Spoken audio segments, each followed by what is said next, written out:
First, it's nice to be talking about marriage today because it's my parents' 30th wedding anniversary, and I'll be going to, as I'm saying that, I remember I forgot to send them an email about the live stream, so they missed it, but I'll tell them that I said it. And it's also great to have the chance to talk about and think with everyone about von Hildebrand. When I'm a convert to Catholicism, and when I was thinking about the church and sort of being courted by the church, Dr.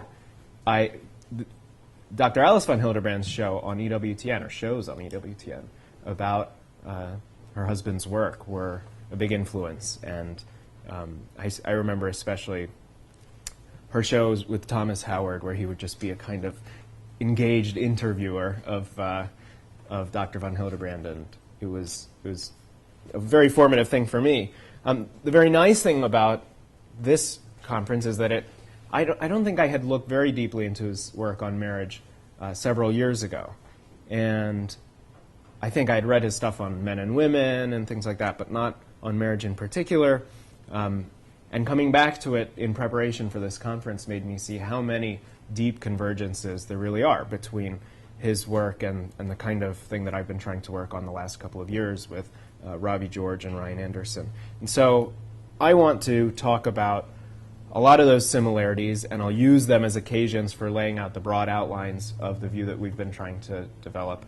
I'll talk about a couple ways in which I think that his account can enrich and extend and improve on and supplement and really correct, in some ways, the new natural law account. And then I'll talk about one way in which I think the new natural law account can extend or answer some questions in his. And that part will be very continuous with the last conversation we had about trying to resolve this tension between the idea of the meaning of conjugal love on the one hand and its end on the other. The other thing that, quickly by way of preparation, or by way of introduction, that I was impressed by when I was reading for this conference is that von Hildebrand is, we know the quote from Pius XII that he's a kind of 20th century doctor of the church. I think that's very fitting in a way, because the doctors of the church arise in response to challenges to the faith. And the whole history of Christian thought, of the Christian intellectual tradition, is the history of answering challenges and misunderstandings. All of the theology of Christology comes out of answering Arius and the others, the theology of the Trinity. And I think the 20th century, and this is not an original observation, is the century for developing, or was the century for developing the doctrine on marriage and sexuality. Because until then, it hadn't really been, in a very direct way, challenged. And today, I think one of the most stark challenges to it is the marriage debate that John Henry alluded to about whether to recognize same-sex unions as marriages. It's just the latest in, I think, a decades-long struggle between various meanings and understandings of marriage that are playing out in the policy sphere, but that obviously have implications for our moral understanding. And the reason that von Hildebrand is such a pioneer in this, actually, is because of his emphasis on the meaning of marriage being conjugal love. The idea that marriage is not just a useful social institution for boosting kids' SAT scores, but that it actually has its own meaning and integrity, which then has this deep connection to children. And sort of teasing that out is part of what I want to talk about today. And because I think the same-sex marriage debate is such a stark challenge to both visions of marriage that I'll be discussing, and because it's the one in the context in which I've been trying to work on these arguments myself, I will be making some reference to it. But it's not, again, it's obviously not a policy discussion that we're having. We're talking about the meaning of marriage as a human good. The first thing, again, is just to note the very many and very important parallels, I think, between the two views. Both views start out with the idea that marriage is the fulfillment of a basic type of love. So there are different forms of love which correspond to different basic forms of community. And there's the love of parents for children and vice versa. There's the love of friendship, perhaps the love of siblings. And then there is the love of marriage. There's conjugal love, which finds its fulfillment in this institution. And of course, the idea, which is controlling for both views, really, that marriage is inherently valuable. That this form of love or community enriches the participants in itself, even before they have children, apart from whatever benefits their union might produce for society, and so on. So it's a basic type of love, and that it has value in itself. And of course that, and all throughout his work, but including in the book, in the very short book on marriage, he makes the point that every form of love has its own kind of, it's not just about goodwill, it has its own kind of characteristic union. There are certain activities that most embody the particular form of love, the particular form of community in question. And then the other thing that I think is a point of real and deep convergence is the sense that what makes the marital community different. So all these forms of community involve love. They're all valuable in themselves, in their own ways. They all involve a certain kind of union or cooperation. But what distinguishes the marital community is totality, in some sense. In the personalist vision, in John Paul, as well as in von Hildebrand, that gets expressed by the idea of total self-gift. And in the New Natural Law account, at least as we've tried to articulate it in this latest round in the book, What is Marriage?, that gets expressed by the idea of comprehensive union. So I think that core sense, that the form of love that distinguishes marriage is different in being comprehensive or total self-gift, is both the core of their convergences of the two views, but also is going to create the challenges that they both face. Well, how do you limit this thing? How does it not become totalizing? In what ways, then, is it really related to this particular good of procreation, as both accounts want to say that it is? Today, why isn't total self-gift possible between two men, as well as a man and a woman, and so on? So they both face common challenges, but I think they both have common benefits in virtue of this overlap. Let me just say a little bit about how we've tried to articulate this sense of comprehensiveness and the sense of what distinguishes the marital form of community, and I think that'll bring out some of the other and secondary similarities between the two views. So in our account, we try to give a general overview of what makes for community at all, whether it's marital or something else. And we say that it's always a matter of some kind of common action, some kind of activity, a unifying activity towards common ends in the context of a commitment. And it's in those three respects, unifying activity, unifying ends, and unifying commitment, that the community of marriage is comprehensive. So the unifying activity, what does that mean? Well, we think that in the marital act, the act that most distinguishes marriage, there's a union not just of heart and mind, but of heart, mind, and body. And this concept of bodily union is, of course, all over von Hildebrand's work on marriage. But the question often arises, well, okay, so it's a comprehensive union of the spouses. The body is a real part of the person, not just some kind of external instrument. And therefore, total union with the beloved requires bodily union with the beloved. But what is bodily union? What makes for that? And this is probably the key point that I'm going to come back to later in trying to extend our reflections earlier about the connection between marriage and procreation.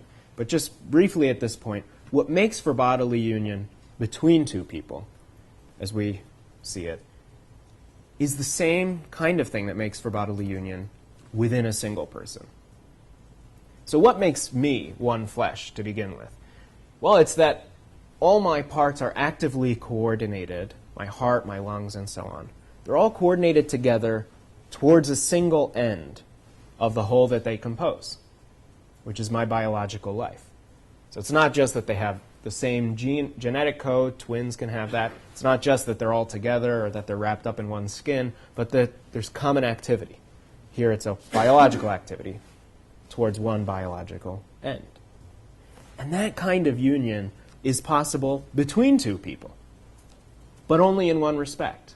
The only kind of biological good or biological end for which two are naturally required is reproduction.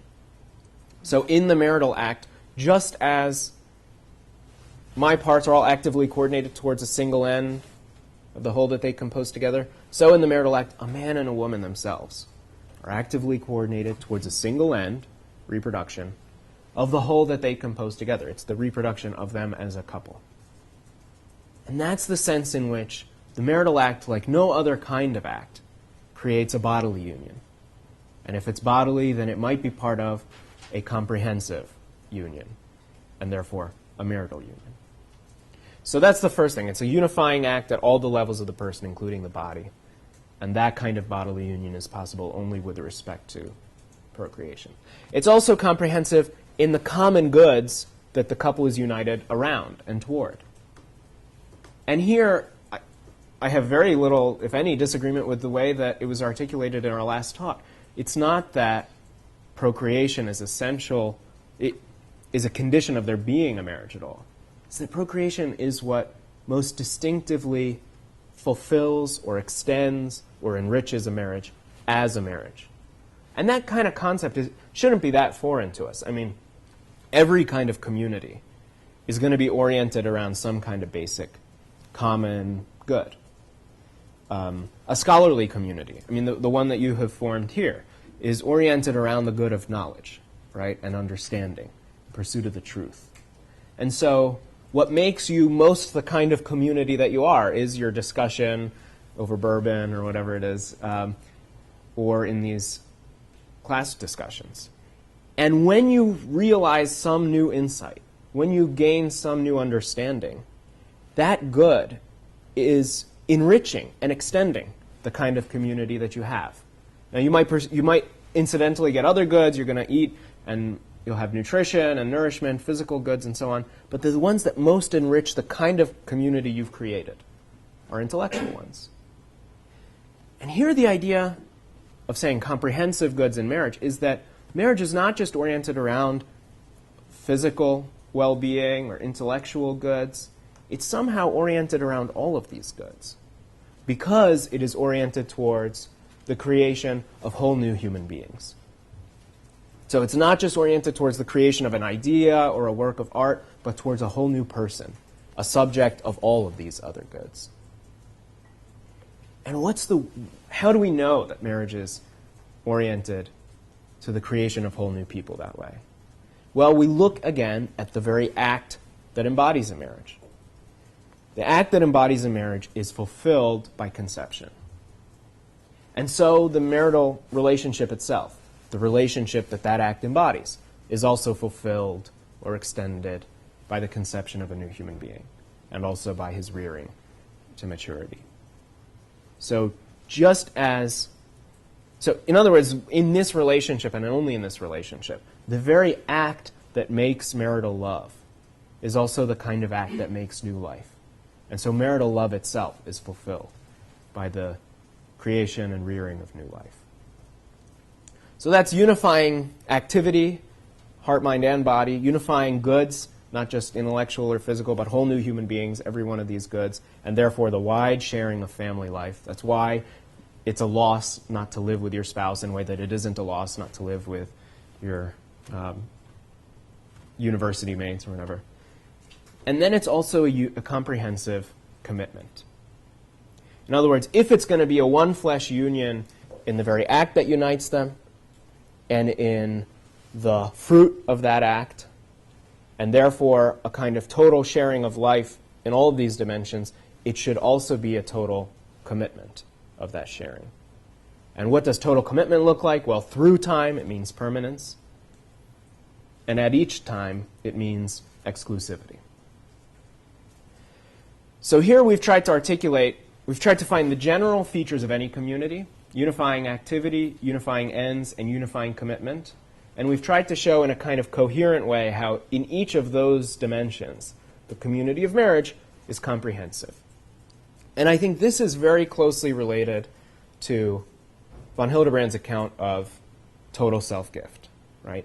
He says that sexual union is not just useful for that.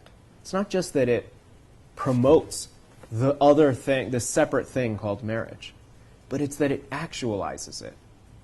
It is a part of marriage. It realizes the marital unity in itself. If you thought of marriage just as a certain kind of feeling, a certain kind of emotional union, then you could only think that sex was just one useful way to promote that, to foster that. But there are other useful ways as well. But if you think of marriage as a total union in this sense, a comprehensive union, then you're going to think that sex is integral to it, that the bodily union of marriage is a real part of it and not just an effect of it or a cause of it. So in his sense that of sex actualizing marriage, there's one core commonality. Also in his account of the desire of marriage being somehow all-inclusive, right? That when you form a friendship, you might appreciate this or that aspect of the friend, but that in marriage, the conjugal love that finds its fulfillment in marriage seeks somehow to understand the whole personality. And he says the periphery and not just the core.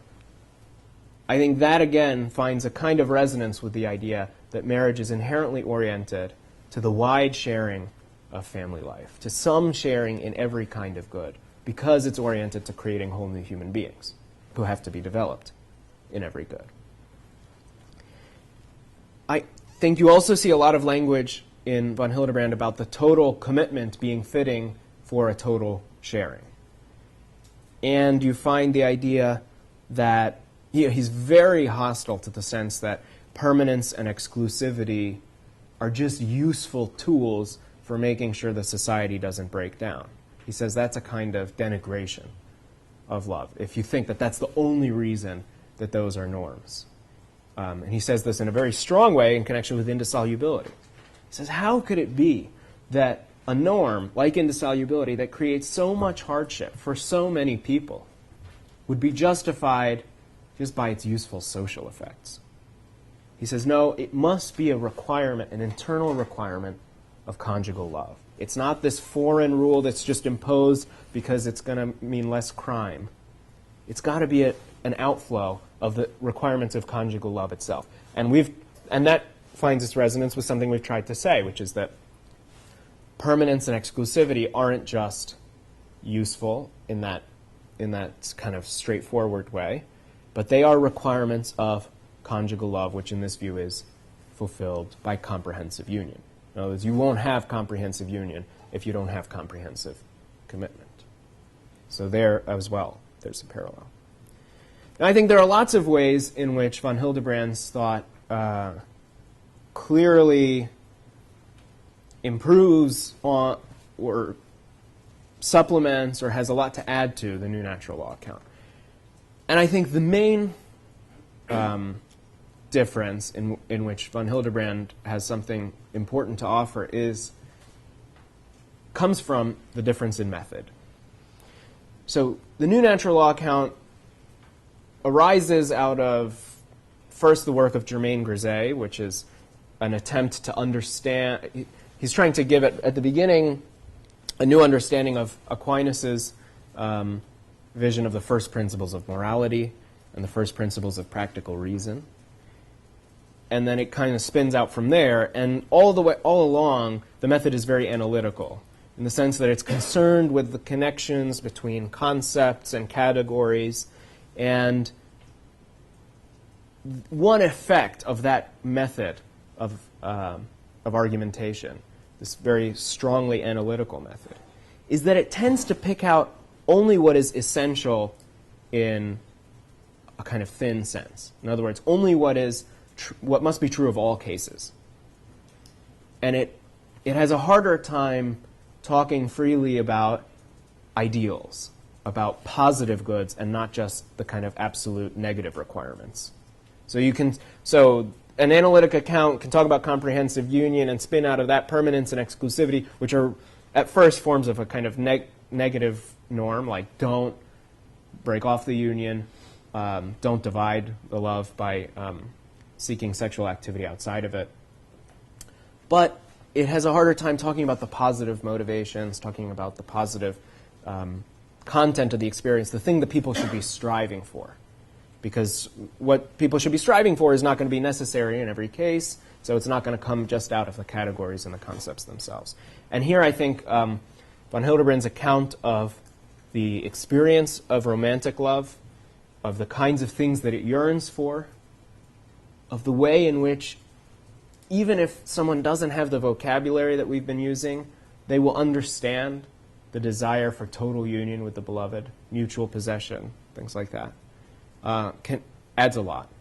The other thing it does is that he's very aware all along of the fact that the complementarity that makes marriage possible is not just biological, though the biological is really a part of the personal sphere. It's also, he says, metaphysical. It goes all the way down. It goes to deep spiritual and psychological differences between men and women. And that, again, opens up the opportunity to talk about the kind of emotional union that couples should be striving for. So I think that's very important. And the other thing is kind of related to this, which is that he has a very keen appreciation of the fact that love involves not just goodwill, as we said at the beginning, and not just a particular kind of union. As we also said, we said marriage involves one kind of union, and other forms of basic forms of love will involve others. But also a certain kind of appreciation for the beloved. You consider the beloved under a certain aspect or with certain emphases, right? I mean, the way you can have admiration and appreciation in every form of community, but it's going to look very different in friendship than it does in marriage, right? In friendship, you might admire the virtues, the excellences, the skills of a friend. Like if the friend is a fantastic violinist or tennis player or something, that might be the time when your appreciation of your friend is just at its highest pitch, which is going to be a very different kind of regard, appreciation for the beloved in marriage, of course.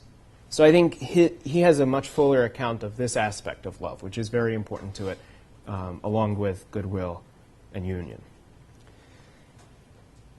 Then I think there are ways in which the New Natural Law account addresses some of the questions that arose in the wake of von Hildebrand's work, and especially of his book on marriage. And those are the ones that you've been discussing already. He says, on the one hand, that the primary ends of marriage, or the primary end of marriage is procreation, but he says that the primary meaning of marriage is love. And there have been many attempts that Kevin lays out very nicely in his book to understand what this could mean and to explain whether, maybe to argue that it is inconsistent or to explain why it's not. And I think this is an area in which the New Natural Law account will also have something to say on both those questions. I think, though, in von Hildebrand's own work, there are some points where he seems to be trying to address this tension that could easily be misinterpreted, or that maybe they're not misinterpreted, but they could lead in bad directions. So at one point he says, on this account, conjugal love is its own thing. So it can be defined without reference to the sphere of sensuality. And therefore also, it seems to be, without reference to procreation. He thinks you can first understand what conjugal love is fully on its own terms, and then connect it to the sphere of the sensual and procreation. Now, there are some things he says that go in the other direction, that say, no, these things are more united than not, but there is some of that in his work. And I think that leads in a bad direction. What does it lead to? Well, one thing is, if you're going to define conjugal love in that way, you're not going to be able to make reference to the specific form of union that it seeks, or at least at this very earliest stage. And instead of talking about the kind of union it involves, you're going to be tempted to talk about degrees. If it's not kind, it's going to be degree. And so von Hildebrand says things like, love is more central to marriage than it is to other forms of community. He says love is the point of marriage in a way that it's not the point of friendship. Obviously, friends can love each other, but closer to the focus in a friendship is just the common activity. And as a result of all of that, the fact that love is most central in marriage, he says he says that married love is the highest form of earthly love. There's a lot of talk about it being kind of the maximum, as if it were the end point of a certain spectrum. And I think this view, though it's attractive initially, has some problematic implications. So, first of all, I think it's probably not true as an empirical matter, I mean, just as a matter of experience, that kind of love, or that degree of focus on love is possible only between a man and a woman and only in connection with romantic love. In fact, I think that some version of that view, that what makes married love, or conjugal love different, is the fact that it's most focused on the partners, and that it's the relationship in which the love is most central as opposed to other aspects of the relationship or activity or cooperation. That some form of that idea is a cause of a lot of the difficulties that we find in our marriage culture today. So, for example, the idea of no-fault divorce. So some of this is going to be clearly just a downstream extent. I'm not saying that it's obvious that von Hildebrand would be the first one to be against anything like no-fault divorce. He's the one himself who gives us a beautiful account of the norms of permanence and exclusivity. But it's easy to take the idea that conjugal love, understood without reference to any form of union, is what makes marriage special. It's easy to start with that idea and to go in this direction of saying, well, when a certain kind of emotional union disappears, there's no longer truly a conjugal union. There's no longer conjugal love. Now, von Hildebrand would say, well, in a sense, too bad. I mean, it's true that marriage is formed by a commitment, by consent, but then it swings free of the arbitrary whims of the partners. So he wouldn't think that married love then ends when a certain kind of emotional union disappears. But this idea can easily push in that direction. He says that in another attempt to kind of explain how conjugal love is different, he says it involves an appreciation of all the aspects of a personality and an awareness, I love this phrase, a kind of insight into the divine plan underlying the creation of a particular person. I think that's beautiful, it's remarkable, it's a really nice insight, but I think it could be, and validly be, the ideal towards which some friends aim. So I think friendship usually starts in a much more limited fashion. You find out that you both, love philosophy or collect Pokemon cards or whatever, and you move together, and then it sort of expands from there, and you gain deeper and deeper appreciation of a wider and wider range of aspects of your friend's personality. But I think it would be totally legitimate for friends over the course of a lifetime to find that range expanding and expanding until they have a kind of unified insight into the particular charm, the particular goodness that this person embodies and that no one else embodies. So I don't think it could just be limited to conjugal love. And again, I think the focus on degree rather than type of union and on love being the main subjective concern of the partners is also what a lot of proponents of same-sex marriage see as their main premise. I mean, they think this kind of regard between two people as a matter of fact, as a matter of experience, is possible between two men or two women as well as between a man and a woman. And von Hildebrand denies that, but he doesn't give us an account of why it's impossible. I actually think it's not impossible in the sense that this kind of regard, this kind of desire for total union may well be. I have no reason to deny the reports of people's own experience that they find that kind of desire for someone of the same sex. I'll have a different account, I'll have a pretty similar account to von Hildebrand's of why, in a certain way, that desire can't be fulfilled in the same way that it can be between a man and a woman. And that'll give you the groundwork for saying that it, can't become that kind of emotional or regard or romantic attachment cannot find its fulfillment in marriage the way that it can between a man and a woman. But I think it may very well be possible. And certainly von Hildebrand hasn't given us an account of why it's impossible. The other thing, as we've been saying, is that it's hard then, having developed this account of conjugal love without reference to the sphere of sensuality, without reference to bodily union, it then may be harder to connect it back to bodily union. And I think the evidence of this is von Hildebrand's arguments against contraception, which Dr. Crosby mentioned in Q&A in the last session.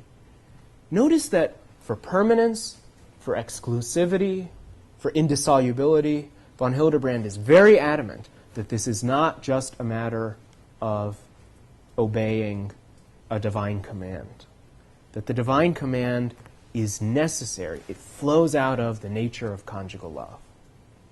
But when he goes to contraception, he says it's a matter of reverence toward God as the author of life. There's a slight disconnect there. I agree that it's a matter of reverence toward God as the author of life, but I think there's a deeper account to give, one that connects just as much as his account of indissolubility does to the nature of married love itself. And that is in the idea, which was also touched on in the Q&A at various points, that it's not that it's possible to have conjugal love apart from procreative cooperation, and that it's just wrong to separate them because God freely chose to put them together. It's actually that it's impossible to have the one without the other. It's impossible to have the distinctive form of marital love, of marital union, if you're not open to life. And why is that? Because marital union is not just a matter of the degree of subjective regard for each other. It's not just a matter of having the maximum appreciation of the beloved across the range of his features of her personality, the maximum form of emotional attachment or union. It's a matter of having comprehensive union. Comprehensive union has to be bodily union, and for bodily union you need bodily coordination. Coordination towards a single bodily end. So in other words, I want to hold on to the idea, which I take to be the main point of von Hildebrand's sense that love is the meaning of marriage. I want to hold on to the idea, which he expresses that way, of marriage being valuable in itself. But I want to say that that form of union and the distinctive value that it has is impossible apart from comprehensive union, which as one element of it requires coordination towards a single bodily end. In other words, openness to life. If you block off the particular end, you no longer have a real bodily union. If you don't have a real bodily union, you don't have a comprehensive union. And if you don't have a comprehensive union, you don't have a realization of marital love. So it's possible to have non-marital sexual acts between people who are married to each other. And if you think about it, von Hildebrand is already open to that idea, obviously, because he does think that it has to be sexual intercourse and not just any form of activity. But one other dimension of it is openness to life. Because if at the level of your will you're blocking off the very thing about this act that makes it unitive in the first place, then considered as an act as a whole, it's not really unitive in that way. And you've missed out on the inherent value the distinctive contribution of marital love, even though it is an inherent value, even though it doesn't require the fruit of procreation to have its value at all. So that, I think, is a friendly amendment. I mean, I can't imagine anything in his work that would be a rejection of that. It's very consistent with a lot of the things he does say. A lot of the things he says are inchoate forms of that point. And as evidence of that is just the very natural kind of discussion that flowed out of reflection on his points just in the last hour. But it tries to give a little bit more definition and concreteness to the sense that it's not really a self-gift of the marital kind, unless it's a self-gift that's open to life. And that's the way that you can say that marriage is valuable in itself, even though it's oriented to, or points toward, or is fulfilled by conception and child-rearing. It also shows why the concerns that I outlined earlier don't really tell against this account of marriage. So even if it's possible for two men or two women to desire comprehensive union, it will not be possible for them to realize it. There will be no act that unites them at all levels. And because there's no bodily act that unites them bodily. There's no common bodily end that they can pursue together. So it explains why it may well be a part of someone's experience to desire this kind of union, but why it's impossible to fulfill in total, in all its parts. It explains why marriage is not just a matter of companionship and friendship, and why friendship, too, can involve an appreciation of all the aspects of the person. Right? You might still understand the divine plan underlying the creation of a particular human being without having the desire for a kind of union with him that is impossible for you, because you're not permanently and exclusively committed, or because you're of the same sex, or because one of them is already committed, or whatever.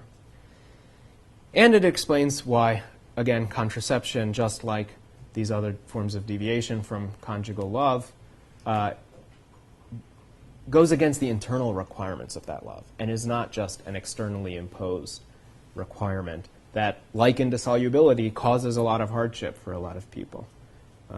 That it's actually necessary for respecting the very good that people suffering from that hardship feel like they don't have to the fullest. And I think, again, it shows why this idea of reverence toward God as the author of life is very nicely complemented by respect for life in the marital act. It's not that God arbitrarily chose to bring these two things together. It's that in creating marital love, making for this kind of union to be possible between two people, the requirement of openness to life was already a part of that. And God, in commanding against contraception, is not just imposing extra restrictions on us. He's just making ever clearer the internal requirements of this kind of love, of what people really seek when they seek total union, or comprehensive union, or total self-gift to the beloved. So I think we have a couple minutes for questions, and then we'll have more discussion in the afternoon. Yes? Peter Hildebrand writes about kind of the fruitfulness, even of the spiritual fruitfulness of the childless marriage, but I was wondering if like a one-sided marriage, like if only one person being faithful to their marriage vows, the other person maybe left, you're married, went to prison, can the person remain faithful as they still bear fruit in a sense of their commitment just to the institution, even if that other person is not involved? I don't know how that is. Sure. So the question for the camera is about the spiritual fruitfulness of married love, which is something that von Hildebrand also talks about. Even in a childless marriage, there's spiritual fruitfulness. Is that kind of fruitfulness possible even when only one of the spouses is really being faithful? I think it is in certain respects. So I think we have to say that both in the physical realm and in the spiritual realm, there are some fruits of marriage that are only possible from cooperation, from both ends. I mean, that's the whole idea of complementarity. Physical complementarity means there's some good that you can't get without a complement to you. And von Hildebrand's very clear that it's not just physical complementarity, it's also metaphysical, so there must also be some spiritual fruits that you can only get through cooperation. And I think those would involve the kinds of spiritual and psychological development that we get from the psychological differences between men and women. I mean, it's always dangerous to specify those, so I'll leave it general for now.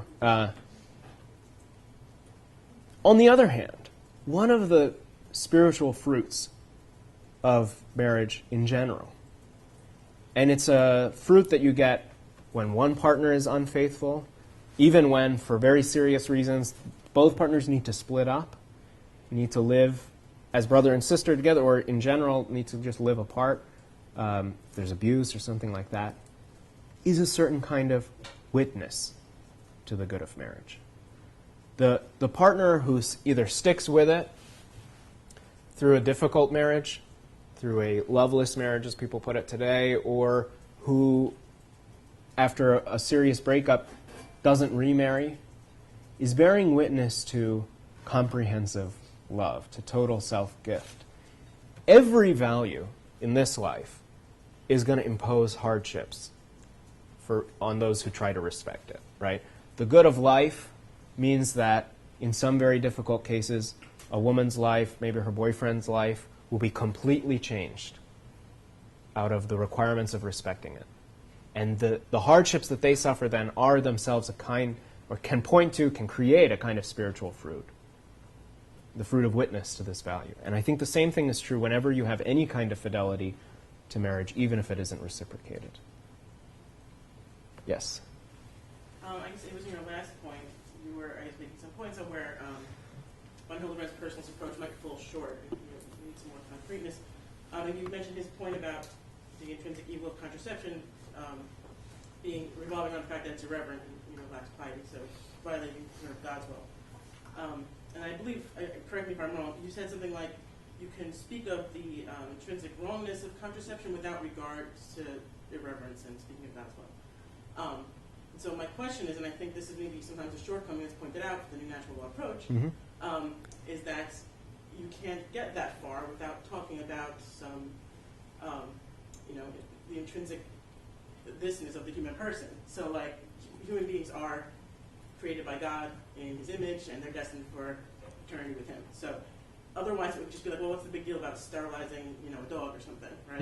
Is there something important about the human person that we have to bring into that account, other than just saying, well, without reference to God, we can get to why contraception is morally wrong. Great. So that's a great question. The question is, you seem to imply by your question by your last point, that we can give an account of the wrong of contraception, or at least of how it's non-marital or something like that, or without reference to God. But how can we? I mean, after all, it's okay to sterilize a dog. It's not okay to sterilize a person.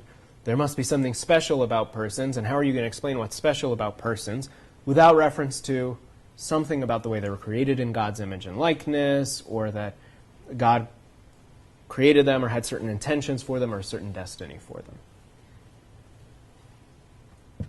I think every sin, every immorality, every wrong involves irreverence toward God. And that a full account of the immorality of any of those things will have to make reference to that fact.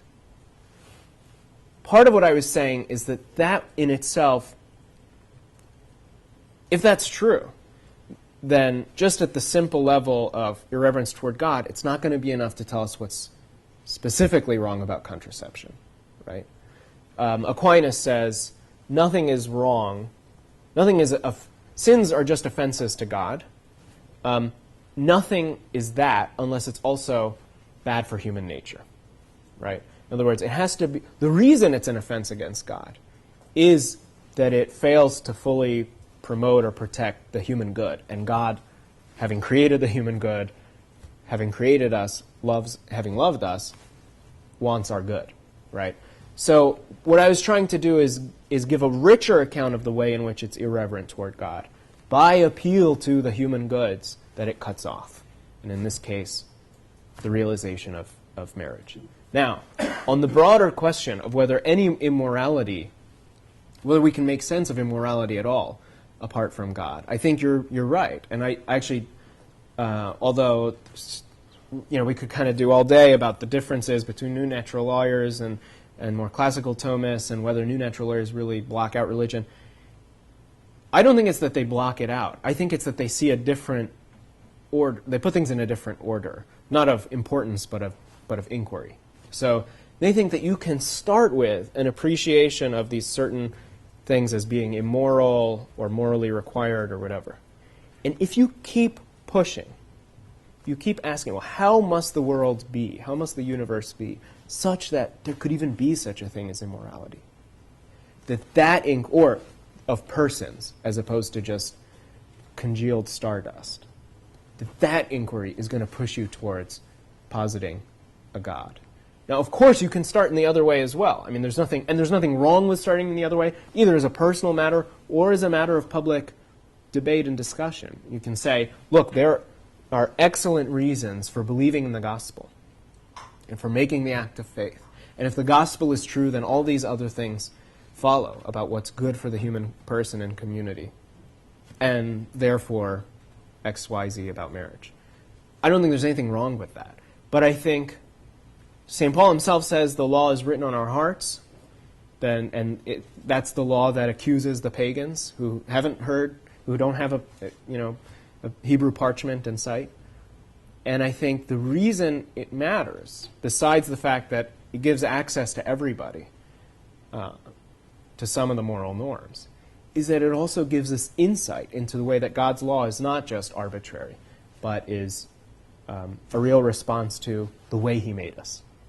And that's a concern that von Hildebrand seemed to share. Again, as I said, especially in connection with indissolubility, he wants an account of why this isn't just.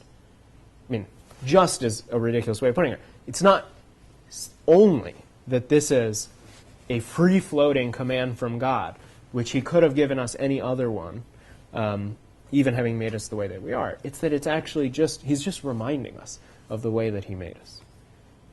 Yes? New natural law, can you kind of give us a brief distinction between that and an old natural law, old classical, neoclassical? Yeah. So there's going to be no non-controversial way of describing it, but I'll describe it and then I'll tell you my prejudices so you can.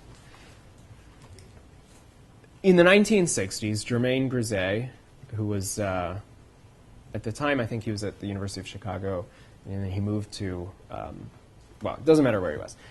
Germain Grisey wrote an article about the first principles of practical reason in Aquinas, where he's trying to give a kind of exegesis of the first part of the second part of question 94, Article 2. And he tried to explain the way in which, and then he developed that account in a book about contraception in the 60s, in books about the good of human life, and then in more general volumes about moral theology. And in that effort, he had lots of collaborators in Joseph Boyle, in John Finnis, who's a legal theorist at Oxford, and Robbie George, and so on. In general, that account starts with basic human goods. In other words, different aspects of the fulfillment of human beings. Friendship, play, knowledge, religion, aesthetic experience, marriage, etc. Baseball, or we say skillful performance. We want a general category. And says all the requirements of morality are just the requirements of protecting and promoting those goods in a fully reasonable way. On the question of what differences that creates between them and old natural lawyers or natural lawyers or whatever, there are lots of key debates between the two schools of thought. There's a debate about whether these basic goods are ordered in certain ways or what kinds of hierarchy you can create between them. There are debates about whether you have to have a kind of theoretical or metaphysical account of human nature and then say that these goods follow from that, or whether it goes the other way around, that you gain an insight into the goods and from that you get a deeper understanding of human nature, or whether that's a false dichotomy. There are differences about the what counts as an intention versus a side effect in applying absolute moral norms. But I think on the issues of marriage and sexuality, there's a lot of convergence on conclusions. And there will be some differences on forms of reasoning or arguments or methods leading to those conclusions. In this respect, I think there's actually more harmony between von Hildebrand and the New Natural Law folks than there is between what sometimes get called old natural lawyers. Why is that? Because both von Hildebrand and New Natural Law folks want to say that all of sexual morality is based on the requirements of fully respecting the good of marriage, the internal requirements of conjugal love.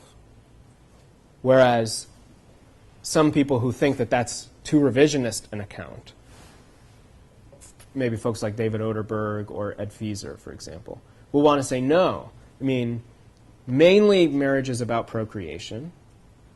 You get other sexual norms. So some of the sexual norms just get based in the needs of family life. And you get other sexual norms that are based on the wrong of using a faculty against its natural purpose. So there isn't this one single unifying thing that explains all of sexual morality. Whereas von Hildebrand wants to say, no, it's not just a matter of making sure that kids have a stable environment or that society is stable. It's also a matter of what the love these people really want actually requires. And in that respect, he's similar to the New Natural Lawyers. Yeah? I was going to have a question about the ethics of divorce. Uh-huh. So marriage is a basic human good on your account. And my understanding is that the violation or the intentional violation of basic human good is always morally impermissible. So a directly contra marriage act would be immoral. So would on your view divorce or remarriage always be morally impermissible? And if so, how would you answer the theological objections between what St. Paul says in the letter to the Corinthians? Yeah, so the question is, on this account, if marriage is a basic good and it's always wrong to directly violate one of those, does that mean that divorce and remarriage are always impermissible? And if so, how do you square that with the Pauline privilege? It is true that on this account, marriage is a basic good, and it's always wrong to intend the destruction or damage of one of those. The idea is that there could never be a fully adequate justification for doing that, because the whole point is that it's already a basic good. So there's going to be some loss that you can't replace by replacing it with something, by whatever good you're trying to achieve. And this is related to the idea that you can't intend evil as a means to a greater good, so-called. Okay. Just on the question of divorce, that won't settle anything necessarily, because, of course, you could have a divorce without destroying the good of marriage, right? So here you have to distinguish between marriage as a legal status and marriage as a human good. The two things should line up generally, especially because the law teaches us, so it's going to affect how we see the good by what it says the status is. But just having the divorce in itself doesn't necessarily mean that you're acting to destroy the good, and you can imagine very serious situations where the most prudent thing to do is to separate. Okay. But obviously the more pointed question is about divorce and remarriage.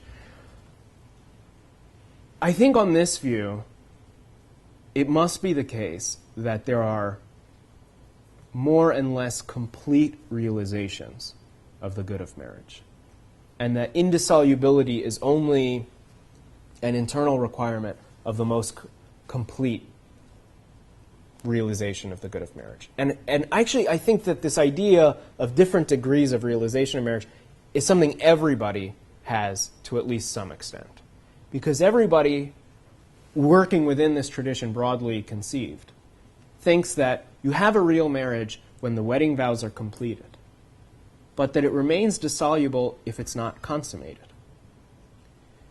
Of course, it still exists because otherwise that would be a non-marital act, the attempt at consummation. So it is a marriage, but it gets more completed. It gets cemented somehow when it is consummated. And that makes sense if marriage is a total union, and so you have this commitment that then gets fully realized in a bodily union. But that gives us the idea of degrees of realization of marriage. And I think the same must be true to make sense of the Pauline privilege. So you have the most perfect realization of marriage is the realization in sacramental marriage. And this is actually von Hildebrand's point as well at some point in the book on marriage, in the second half of it, where he talks more about the theology. He says, since it's been raised to a sacrament, that aspect of it, this supernatural meaning, has now been integrated into the essence, and indissolubility, and he actually mentions the Pauline privilege, is therefore just a property of sacramental marriages. Yes? I wonder, so a follow-up question that, say I'm in a sacramental marriage, but I think I've met somebody else, I think I could have a fuller realization of marriage with that person, even though I've been married maybe 5, 10 years or something. Would that follow then, that I could, from your description, that I could then enter the second marriage, be a more fuller realization? So I don't think so, and it does. Well, I want to question two things. So one is the sense of fuller realization that we're talking about, right? So if there is what makes for a more complete realization on this view? I mean, I actually think that the question about how to square the Pauline privilege with indissolubility is going to be general, because it's not. So this is just a way of saying that I think everybody's account would, if extended, have to include these 3 tiers: before consummation and after sacramentalization. And the reason is that there's a lot in the tradition, including the magisterial tradition, that says indissolubility is a property of marriage in itself. And yet, the dissolution is possible in some cases only for non-sacramental marriages. I think the only way of squaring those two things is to say that non-sacramental marriages are not full realizations of marriage in itself. But the second thing is that the most natural meaning to assign to when someone says, I could have a fuller realization of marriage with that person, is not that, it would be consummated there but not here, or that it would be more indissoluble there but not here. I mean, what possible basis could they have for saying that? What they really mean is the emotional regard would be deeper or more lasting in that one than in this one. But on this account, that emotional regard is a particular delight of marriage. It deepens someone's experience of marriage, but it doesn't go to what makes it a marriage to begin with. And so I don't think when somebody sees somebody walking by or somebody gets to know somebody over time, nothing that they could be latching onto and wishing that they had in marriage to that person could possibly go to whether marriage is in one of these 3 general tiers, one of these 3 kind of degrees of realization of it.